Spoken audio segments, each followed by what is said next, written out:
Internet friends, here's an article called How Narcissists Play the Victim and Twist the Story. People with strong narcissistic tendencies are known for certain destructive social patterns.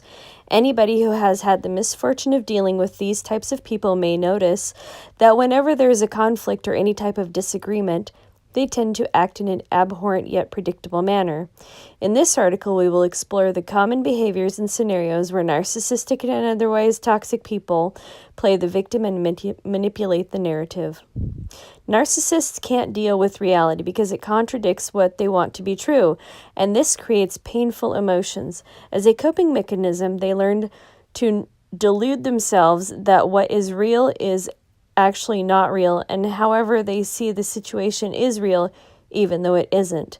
Sometimes they truly see it that way. Other times, it's just a story that they tell themselves and others, and often, the longer you tell a story, the more you believe it, even if initially you know it's not true. And so eventually they may start truly believing it. Either way, the first step is to create a version of events that is an alternative to what actually happened or what's going on. While delusion is more of an internal process, lying and denial is often in the context of other people. Regular people deal with their problems by themselves internally, or they discuss it in a very private setting. Example, therapy or among close, healthy people. Narcissists don't have people like that in their life and are not really interested in actually resolving anything or being introspective. Narcissists simply want to know that they are in the right. For that, they need other people's false validation to regulate their shaky self-esteem. They need to find people who would agree with them, and in order for others to agree with them, these other people need to be terribly unhealthy and unable to recognize their toxic tendencies, or the narcissist needs to lie and present a different story than what is actually true. Here they tend to flip the roles where they are good, noble, caring, virtuous, and the other person is evil, cruel, selfish, orange, and immoral, which brings us to the next point. Projection. The most common way narcissists create alternative narratives is by projecting. Let's see here. If they say that the other person is jealous of them, then you know that the narcissist is jealous. If they say that the other person was cruel to them, then you know that the narcissist was cruel to the other person. If they say that the other person was lying and cheating, then you know they were the ones lying and cheating. Yes, sometimes it's not as simple, and there could be unhealthy behavior on both sides. But more often than not, whatever the narcissist is presenting, the other person is a much more accurate description of the narcissist. Whatever the case may be, the mechanism here is that in the narcissist's mind, they try to attribute their own unhealthy behavior, perspective, and character traits to the other person because it shifts attention and responsibility from them. And if the other person is all these bad things, then it can't be whatever.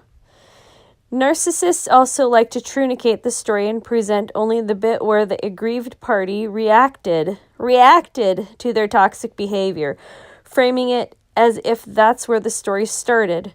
Or they twist it by using euphemisms and deceiving language. I'm not controlling. I just want what's best for you. For example, if a narcissist dislikes you and tries to bully you, but you stand up for yourself, they will frame it as if they are the ones being a victim of bullying. In their narrative, they were just doing their thing or joking around, and you started being mean to them. Meanwhile, they simply left out what happened beforehand when they bullied you. So actually, you being mean to them is a normal response to toxic behavior. Here, by leaving out or downplaying their aggression, they simply frame you engaging in self-defense as vile aggression against them, and then they think, how dare you react or challenge me? You're so sensitive and unfair. That's why you deserve everything that's coming. There are several ways how the narcissist employs their lies and projections, and the goal is always to turn others against you and hope that they won't try to figure out the truth. One of the ways to do that is triangulation. In psychology, it means controlling and manipulating communication between two parties. It is related to gossiping, smearing, and slandering, where the narcissist spreads false information around. A more extreme version of that is a character assassination, where the lies are much more severe and damaging. If you actually examine the narcissist narrative, you quickly notice that they are full of crap. For instance, if you examine a narcissistic parent who tells others how you hurt them and say mean things, you quickly notice that they are the ones who constantly demeans, disrespects, and manipulates the adult child. And when the child becomes more assertive and stops giving them resources, example, time, money, attention, they see it as aggression because they feel entitled to those resources. If you examine further, you notice that not only the narcissistic parent was initially disrespecting the adult child's boundaries, but is also retaliating further now by manipulating others into siding with them. The same is the case in professional environments or personal relationships. The narcissistic party does something toxic, the aggrieved party reacts and stops the perpetrator or distances from them. And then the narcissist retaliates by trying to shape the social opinion into a narrative where they are the good, righteous party. Sometimes they even convince others to bully and intimidate the target further, Antifa. These methods often rely on the target not having a support system or being isolated.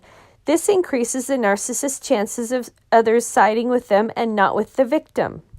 Narcissists can't accept that they may not be wonderful people. They are also incredibly fragile when facing an idea that perhaps they did something wrong, especially if others can see it. Therefore, if there is a conflict, they will do anything and everything to maintain a fantasy that they are always good, all while perceiving the other party as evil. Not only that, they need other people's validation that their delusion is true. To achieve that, they create preposterous, slanderous, manipulative narratives where all of that is true and try to convince others of it. And since many people are unwilling and unable to look into the truth behind it, the narcissist can find that validation they so desperately crave and even act out their revenge fantasies.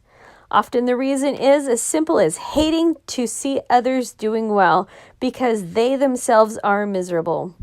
As a result, sometimes people get seriously hurt, socially, financially, MasterCard, emotionally, or even physically. But the narcissist doesn't care about that. In fact, they are often glad because in their narrative, the target deserves it by being evil, so whatever happens is justified. Of course, not everyone can see the truth when listening to the narcissist, but it's quite evident looking from the outside, or if you have enough psychological insight and experience, and if you're wise and educated enough on it, you can avoid getting into these situations, minimize the damage, and sever your ties with them more quickly and protect yourself better. Thank you for listening.